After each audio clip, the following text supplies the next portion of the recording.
Hello to all my awesome nieces and nephews. It's your favorite aunt, Aunt Julene. I thought that while we're all stuck at home, trying to find stuff to do, that I would read to you guys some of my favorite books. It's easy, it's fun. I used to love to read to my kids, and now they're mostly grown, so I don't get to read to them anymore. So I'll read to you guys. It takes up time, and I can do it without leaving my house in my yoga pants. So it's the perfect activity. I thought that I would maybe try and post one book per day so that we have something to do every single day. I don't know how long I can keep that up because I don't have a whole lot of kids' books left in my house anymore.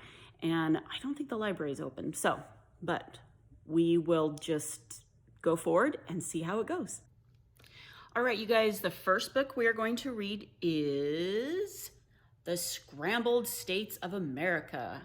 It is a super cute book about how all the states in the country get tired of their place in the country and want to switch so they can see something different. And there is also a game, Scrambled States of America game, that is super fun. And if you beg your parents loud enough and long enough, they just might buy it for you. Begging works.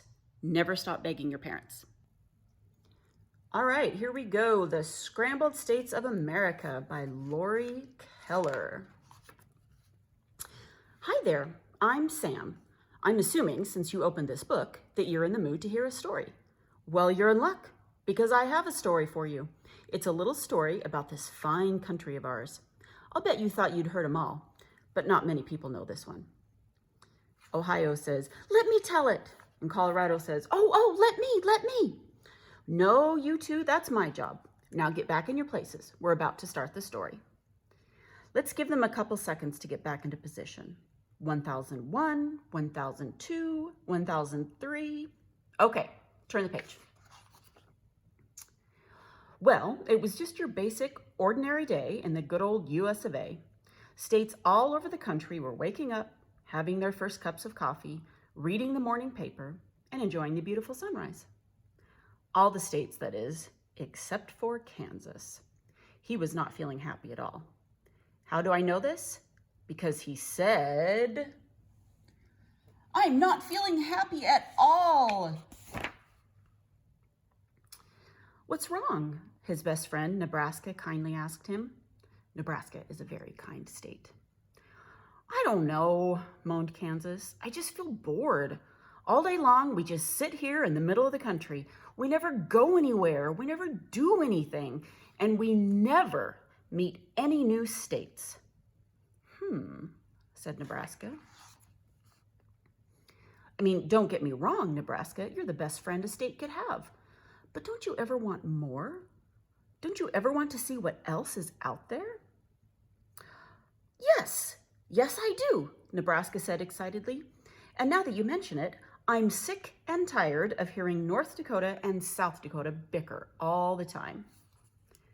"I have a great idea," exclaimed Kansas. "Let's have a party and invite all the other states. You know, one of those get-to-know-you deals.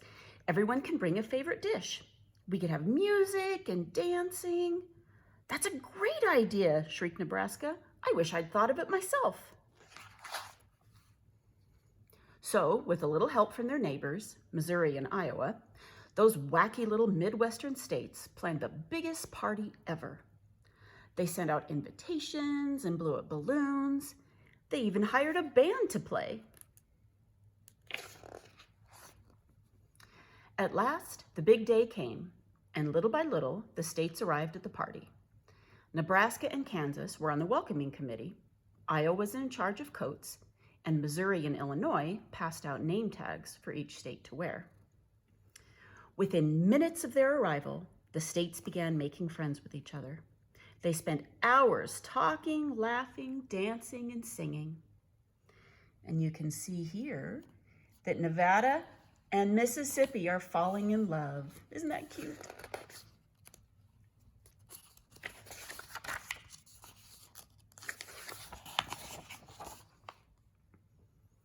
It was long into the evening when Idaho and Virginia got up on the stage.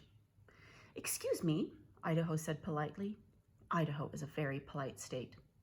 "Sorry to interrupt, But Virginia and I were just talking, and we thought it might be fun if she and I switched places. You know, so we could see a new part of the country. Yes, Virginia chimed in. Then we thought maybe all of you might want to try it too. What do you think? A wave of excitement swept through the room. Oh, yes, what a grand idea! We should have done this years ago. They could hardly wait. Immediately, the states made their plans to switch places. They said their goodbyes and went directly home to pack. It took the better part of the morning for the states to move to their new spots, but finally they were all settled in.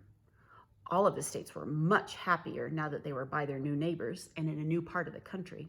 Oh yes, this was a much better arrangement. But after a couple of days had passed and all the excitement had died down, the states began to realize that they weren't as happy as they thought. Florida, who had switched spots with Minnesota, was freezing in the frosty northern climate. And Minnesota, who forgot to buy sunscreen, got an awful sunburn. Alabama, New York, and Indiana, all of whom took California's place, were bothered by an annoying rumbling sound that kept them up all night. Arizona, who had traded places with South Carolina, was upset because the ocean waves kept ruining her hairdo. Alaska, who had been wanting a little more interaction with the other states, was irritated by Oklahoma's handle jabbing into his left side and Michigan's thumb tickling his right. And worst of all, Kansas, who had switched places with Hawaii because he was sick of being in the middle of the country, was now stuck in the middle of nowhere, feeling lonesome and seasick. And Hawaii was longing for some peace and quiet, like in the good old days. Well, there was no question in any state's mind about what to do. Everyone wanted to go home. So even faster than they had made the first trip, they packed up their things and hit the road. Illinois is saying, yes, my name is Illinois, and I need one airline ticket to, Illinois. No, the S is silent. As the sun set across the country, all of the states, from A to W, were back in their very own homes. The states were so happy to see their old friends again. They spent the entire evening sharing their new experiences with each other, the good and the bad. That night, all the states in the country went to bed feeling happy about the new friends they had made, but most of all, feeling very thankful to be home. The end.